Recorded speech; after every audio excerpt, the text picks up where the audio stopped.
exploring it all. I'm Miraculous Girl. Join me and my dad while we explore subscription boxes, the outdoors, gear and equipment, and other fun things and places. Before we get started, hit like, subscribe, and ring the notification bell. Ding! Today, we are going fishing.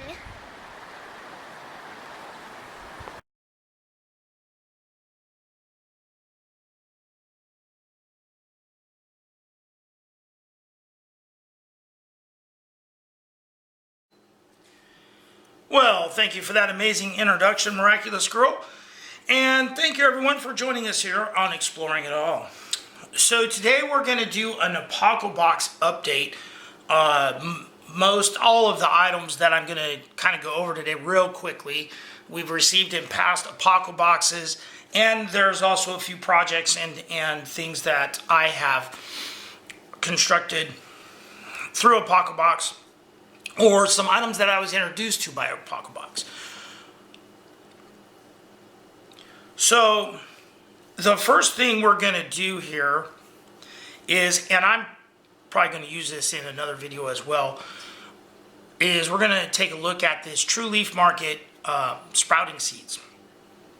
These are seeds. They come from America. I was introduced to this by Apocabox by Creek Stewart. And Miraculous Girl and I have really enjoyed this item we got last year, and we've been continuing to order this item from the company. So I just ordered some more of these. I mean, it's not a real exciting thing. I know exactly what's in here. So first we're gonna grab our packing list out of here. So what we got here is some bags of seeds from True Leaf Market. And, oh, by the way, nice Victorinox Huntsman Lockback Pro M. And I'm kind of experimenting now with some of the different seeds here. I think I paid about $25 for this particular shipment.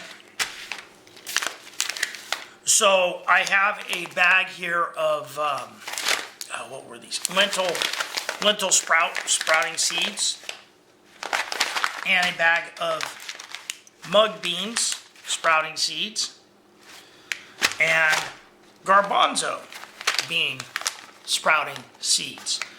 Now, the way these work is you'll take, and with the larger ones, they say about a half a cup, maybe a little bit less, or a quarter cup. And with smaller seeds, and these I believe are a little bit smaller, you use a couple tablespoons, and that's what I've been doing with mine. So what you do is you put those in a mason jar, and you will put your 2 tablespoons in there and fill it up with water and soak it overnight. And then every day, the next morning you dump that water out, and every day you rinse those 2 to 3 times a day.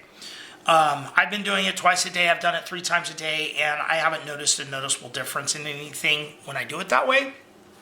And this particular jar I'm going to green probably in the window for 1 more day, and then these will be ready to harvest. These are alfalfa seeds.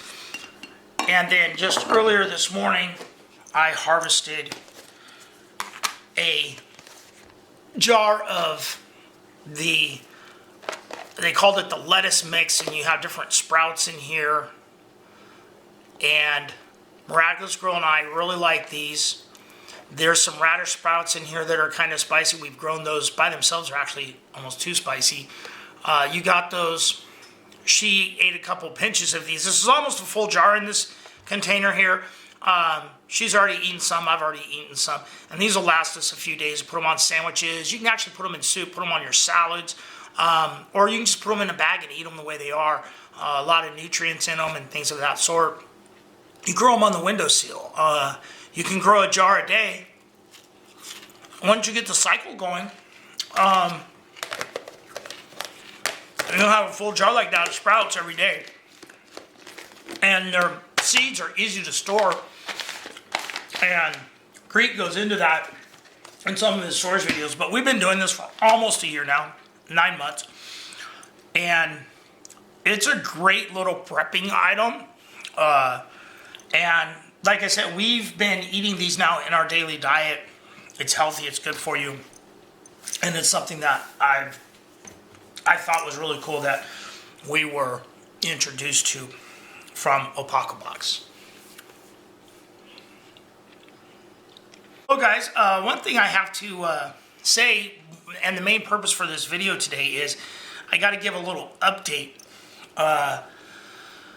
for a missing item from Apocabox for the month of February, when we received the February Apocabox. I was missing an item. I was missing a spork. I sent an email off to Creek Stewart immediately that night, actually, and because I was surprised when I realized I was missing an item. I'd never had that happen before. And I wasn't really worried about it. It was a spork. But when I saw it, it was kind of cool because I saw somebody else's unboxing. And I was like, hey, I didn't get that. And I realized it actually when I was doing my unboxing as well. But when I saw it, I was like, I actually kind of want that. Because I like multi-purpose tools. So anyway, here's the missing spork. It took about 8 days to get to me, not Creek's fault. He sent it out, shipped it. I got a shipping notice. He shipped it the day he said he was going to, which was I'm shipping it out today, and he did. In his email, then he responded to me. I won't say who he blamed. I don't want to get him in trouble. But anyway, so here it is. Now, I've actually had this for a few days now, and the first thing I did to it was I grabbed my little miniature file set here, and I carved into these serrations, really sharpening them up with one of my little round files, and then I took my straight edge file and added more of an edge to this can opener slash bag opener. But you have some wrenches in here, which is kind of cool.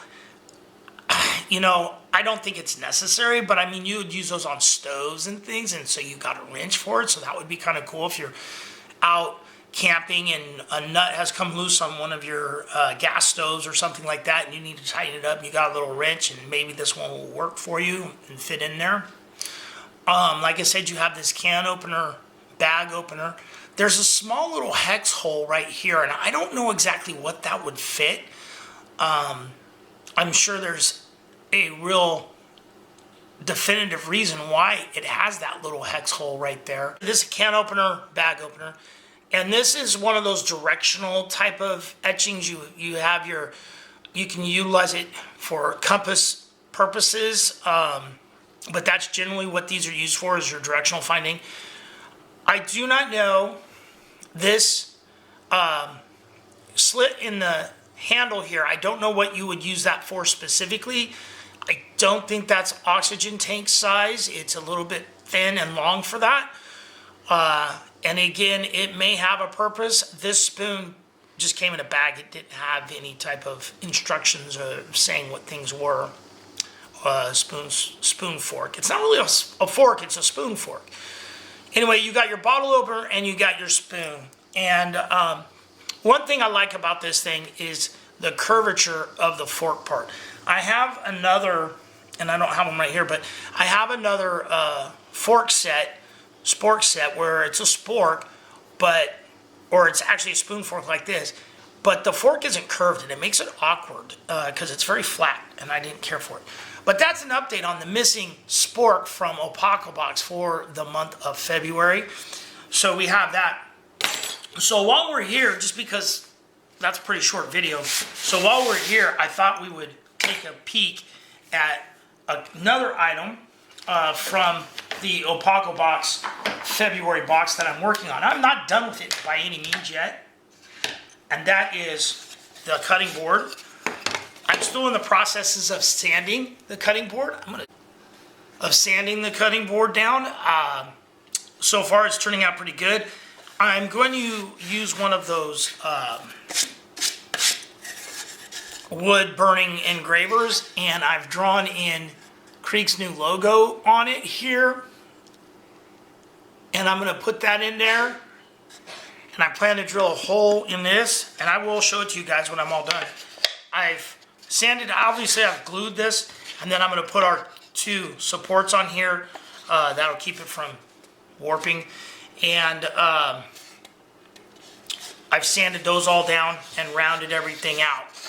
So that's what our cutting board is, how it is progressing.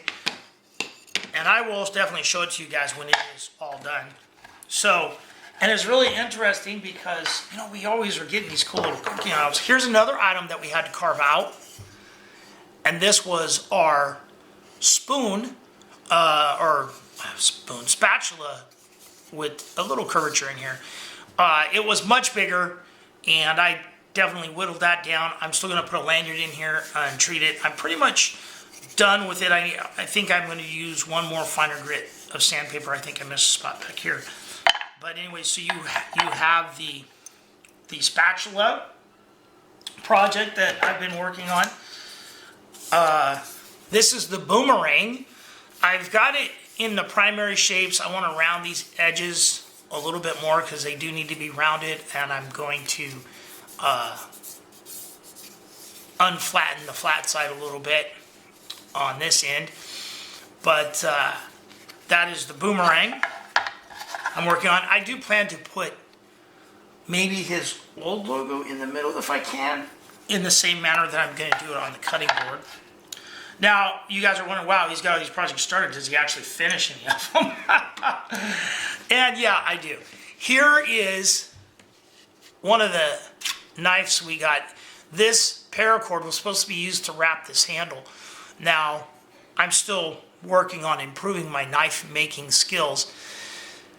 But I used some teak wood. I got some brass pins. I had to drill holes. This was a solid tang handle on there, and I had to drill holes through that using oil and a slow speed drill and whatnot, and was able to drill through it because the steel is somewhat tempered and very hard. So, and I have no idea what steel it is. Obviously, this is just cut out of a big piece of steel. I did sand a lot, and there's some G10, red G10 liners in there. So that's what that one looked like. And I like it. This was a nice little fun project. Not the first one I ever did. Oops. And I've always planned on doing something with the sheath on that, and I haven't quite got to it. I saw another guy, and this is kind of a combo project here. I got this axe from Harbor Freight, and this is the actual same axe. You can see I've drilled a hole in the handle, and I've kind of reshaped the handle somewhat. Took the coating off. They always say you do that. And then the blade here, and this one's actually been sharpened somewhat, but I'm still sanding on it. I've reshaped this blade, axe head on it. I got this idea from Felix Aymar on his channel. I also found a sheath to keep this in. So I've worked on, this was one of the first knives. I've actually did one before this. This was a Pathfinder knife kit. I forget what the wood, I think it was a walnut wood handle. Came with the liner. I still need to put a lanyard in here. I would have sanded this whole back had I known, instead of just this edge like that. And next time, my next one I start, I may put a liner in it too. This is another Pathfinder kit. Obviously, I'm still working on it. I got plastic on it. I did some file work on the spine a little bit. Just kind of seeing how that works. This is a curly maple wood handle. And this was a kit as well. I mean, it came with the wood scales and everything. I mean, this was a wood block, much like these. And it's just sanded. There's nothing been put on here. So that's another little knife kit that I've been working on. Anyway, back to Apocabox kits. We have this one. I didn't think of a lot to do with this one. It's a folding knife, it did. I probably should have done some more, and I could probably take it apart and file this some more, sand the blade. But kind of cool little bushcrafty type of item there. Another Apocabox item is that we got this Fiora stock ferrule rod and handle, and I've worked on this. I never quite figured out what I was going to do with this one. And this kit did come with a striker and a lanyard. You got your waxes to fix that in there, which I think I've already done. But interesting side note here, before I ever got this kit, maybe leave that up. Before I ever got this kit, I had already done a similar item. I ordered this ferrule rod stick, and this handle here I made out of fat wood, and then we got a Apoco cord that has a ferrule fire strand inside of it, Apoco cord, paracord wrapped lanyard, gave it some extra length, and then this is just a striker that I ordered off of eBay. Yeah, sure, I'll give it a strike. There we go. So, you guys get to see that before I set the house on fire. And last but not least, we have this knife, which I got. Obviously, the knives I started in. I'm still sanding on this one. I've put jimping on it, on the back of the spine right here. And I have 3 different handle materials that I'm probably going to use this lighter one because I've done everything so dark before. I'm not going to cover up his logo in here, but I'm going to make a handle for this. I don't have to drill through the steel. I can put a cut spacer in here and drill holes in it and put the pins in through this part. And I'm thinking about even doing a little file work on the spine here. So that is a work in progress also. I'm close to having a little bit more time on my hands, so I'm really looking forward to being able to start this particular project. Or I've already started it, but to finish it. It's a lot of fun. He could send me 10 of these. I would be perfectly happy with that. Because I enjoy making these types of things. And I think it's cool that this one has his new logo, which I also, like I said, put on the cutting board here. So that'll be really cool when we finish that project. I ordered these scales from a company called Jant's Supply, if somebody's interested. Again, this was set up to be a paracord wrap. That's what that paracord is from. I like that brown plastic. I don't know if it's actually Kydex, but I like the sheath, and I could probably put a clip on there. So anyway, there is that. And this was out of his Viking themed box. So it's really cool. You know, and Creek sent a lot of different cooking items. We've gotten the wok. We've gotten the mini Cusca cup. We got the spatula. Now the spork. There's also a little mini wooden spoon that he sent us. A small cup. His book is definitely about, his box is definitely about preparedness and self, do-it-yourself projects and things of that sort.